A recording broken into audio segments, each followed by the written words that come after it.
నా సీట్ కోసం మా చిన్నాడు చంపినాడు. మీరు చంపుకున్నారు, మీరు కోడి మీరు కోసుకున్నారు, మీరు తిన్నారు, ఇంకోటి మానవ పడుతుందట. మీరు కోడి తిన్నారని మీ డ్రిడ్జ్లో తిందని కోడి కూడా ఉండేది, మీ కడుపులో తిందని కోడి ఉండేది, మీ దిబ్బలో తిందని కోడి ఈ వెళ్ళాలి నాన్న పడుతుందట. మా వాడు చెప్పినాడు మా చిన్నాడు ఎందుకన్నారని. ఎందుకంటే గెలుతారు, వాళ్ళకి పదవి కావాలా, డబ్బు కావాలా, పదవి కావాలా, కనికరం లేదు. కనకాలు ఏమంటే జగన్ సార్, జగన్మోహన్ కాదు జగన్ సార్. అలాంటి సార్ అనుకుంటే నేను చూసిన జగన్ అది నేనైతే అనేవాడు కాదు. కానీ ప్రధాని వందరాజుడితో వచ్చేది ఏంది నువ్వు జగన్ అంటావు సార్ అనేది. ఏంది ఆయన ఫోన్ తెలిపేలాగా ఆయన పాపం మన ఇప్పుడు కమలాపం క్యాండిడేట్ ముందే మంచి పట్టుకుంటే సార్ నాకైతే ముందు చెప్పలే. నేను సార్ అనేవాడు కాదు, నేను చూసేది సార్ అంటాను. భయపడి కాదు, ఇది ముడికేసే నన్ను వివేకానంద రెడ్డి చెప్పిన మాట ఒకసారి నేను పాత్ర మారినప్పుడు ఆయన నీ అంత మంచి చూడే, నీ అంత మొండ చూడలేదు అన్నాడు. నేను చెప్పిన నేను మంచి పడి మీ జగన్ చెడలు పడేది, నేను మంచి పడి ఆ జగన్ చెడలు పడి, లేకపోతే ఇన్ని అప్పులు చేయడు, ఇన్ని తప్పులు చేయడు, ఇన్ని అబద్ధాలు చెప్పడు, ఇన్ని అరాచకాలు చేయడు, ఇన్ని అన్యాయం చేయడు. రాష్ట్రం కాలిపోతుంది 11 లక్షల కోట్లతో. సారాయి సారైనా ఇష్టమే వాళ్ళ హోల్సేల్ మార్కెట్ పెట్టి ఎక్కడ ఇల్లు కట్టకపోయి ఎక్కడ నిండినా ఓడి కాదు 25 లక్షలు ఇండిస్తే 25 లక్షలు ఇండిస్తే కట్టకపోయి వాళ్ళు ఊడిపెట్టి కట్టకపోయి సూట్ ఆ కట్టెలు ఎప్పుడైంది ఆ డ్రింక్ హౌస్ పూర్తి చేయకపోయి తాగునీళ్ళు లభించే సులభమేమో సులభం నీరంటే ఆ నీళ్ళను పడుచుకోపోయి, ఆ పోలవరాన్ని పడుచుకోపోయి, అమరావతిని పడుచుకోపోయి, కొన్ని పెన్షన్లు కదా ఉంటే, కొన్ని రేషన్ కార్డు ఉంటే, ఇన్స్టిట్యూషన్లు ఇవ్వాల్సిన విద్యాలయాలకు ఇచ్చిన డబ్బులు ఫీజు రియంబర్స్మెంట్ ఇవ్వకపోయి, హాస్పిటల్కి ఇవ్వాల్సిన డబ్బులు ఇవ్వకపోయి, రోడ్డు పట్టించుకోకపోయి, సిమెంట్ రోడ్డు పట్టించుకోకపోయి, కరెంటు రేటు పెంచింది, తర్వాత ఇంటి పన్ను వేసింది, ఆస్తి పన్ను పెంచింది, చెత్త పన్ను వేసింది, డీజిల్ పెంచింది, ఆర్టీసీ పెంచింది. ఎన్ని చేశాను కదా చేసింటేనే అతను ఓటేది చేసిన ఓటేస్తారా, మంచి చేసేలా ఓటేస్తారా? మాకు కూడా మంచి కూడా ఉంటే లేదా నారాయణ గారు చెప్పినాడు, మేము ఎవరు జోలికి పోము, మా జోలికి వచ్చే కూడుకున్నామని. మేము అంత సౌకర్యం చెప్తాను, మాకు జాలి ఎక్కుంది, మేము జోలే పట్టాము అంటే అడుగు, మాకు జాలి ఎక్కుంది, జోలే పట్టాము, మేము ఎవరు జోలికి పోము. మా జోలికి వచ్చే అడ్డంగా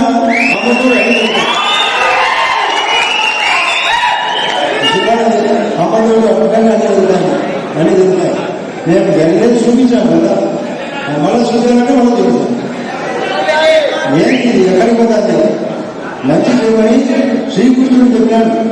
శ్రీకృష్ణుడు జోలికి వస్తే ఊరుకుంటుంది. యేసుక్రీస్తు ఇది కూడా నేను క్రిస్టియానిటీలో చెప్పాలి.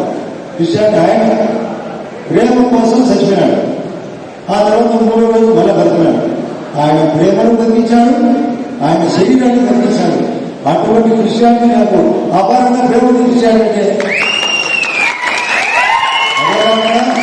నాకు ఎంతో ఆఫీసర్ మన దగ్గర డిఎస్పీ కాబట్టి మనమే ఈ దగ్గర కోసం పట్టుకోలేక ఎన్హెచ్ గారు ఏం చేశాడు, ఆ ఇబ్బంది ఇప్పుడు అలాంటి అల్లా అంటే మొదటి 3 వచ్చిన అందరినీ కాపాడేవాడే అలా. కాబట్టి మత సామర్థ్యాన్ని కూడా కాపాడు పార్టీ. నేను మొన్న ముస్లిం పెద్దలు కలిపితే నేను చెప్తాను, మీరు వ్యక్తిగతంగా మంచోళ్ళు పనిచేసేవాళ్ళు. అక్కడ గుజరాత్లో చూస్తే గుజరాత్లో బీజేపీ వాళ్ళు బ్రహ్మాండంగా నిధులు ఎవరుతారంటే ముస్లింలు కానీ క్రిస్టియన్స్ కానీ అపారంగా నిధులు ఇస్తారు. కానీ ఇక్కడ దళితులు ఎస్సీ ఎస్టీ బీసీ కార్పొరేషన్ అంతా కబ్జా చేశాడు కదా. ఎక్కడన్నా మసీదులతో చర్చిలతో ఎవరైనా మేలు చేశారా? దేవాలయాలన్నా ఏమేమి చేశారా?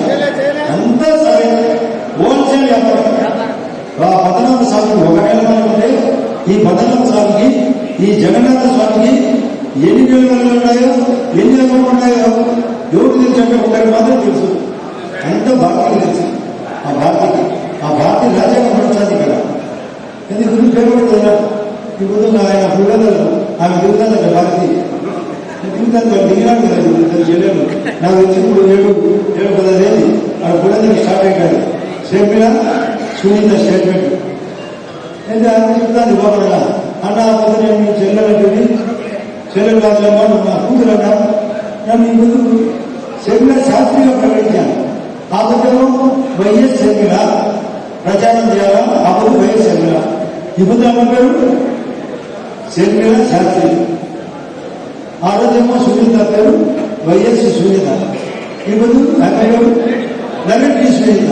అంటే వాళ్ళకు అనుకూలంగా ఉండేదా తప్ప ఒక ఆడబిడ్డలను సొంత చెల్లెలను కాపాడని ఈ జగన్మోహన్ రెడ్డి సొంత చిన్నాన్ని సంపించిన ఈ యొక్క భారతీయ జెండా, సొంత చిన్నాన్ని సంపించిన ఈ అవినాష్ రెడ్డి వాళ్ళ నాయన ఈ దేవిరెడ్డి శేఖర్ రెడ్డి ఇటువంటి వ్యక్తులు కావాలా? ధర్మపరంగా పోరాటం చేసేవాళ్ళు కావాలి. ఎవరు అవినాష్ రెడ్డి కంటే మా భూపేష్ రెడ్డి 5 సంవత్సరాలు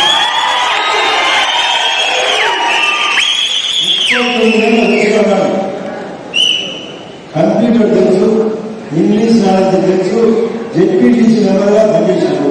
5 సంవత్సరాలు జెడ్పీటీసీ మెంబర్గా నాకు అవగాహన వచ్చింది. అనుకోకుండా ఎమ్మెల్యే బదులు ఎంపీ స్థానం వచ్చింది. ఎంపీ స్థానం చాలా పవర్ఫుల్. ఇది 600 సవాల్. ఇది ఎమ్మెల్యే అంటే ఢిల్లీలో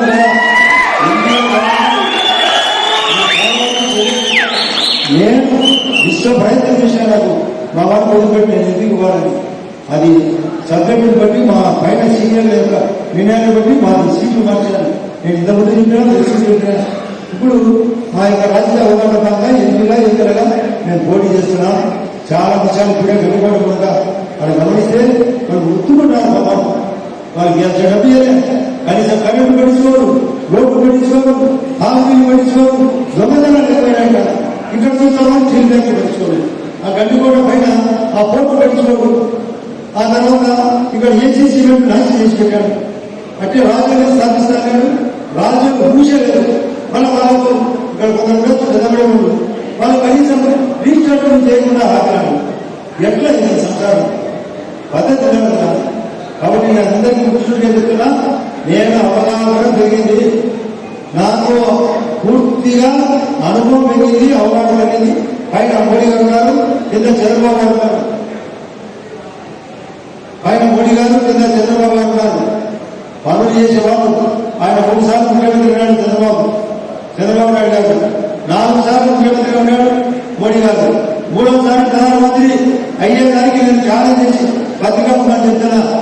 543 సీట్లు పార్లమెంటు, 3 భాగాలు, 181, 181, 181, 2 181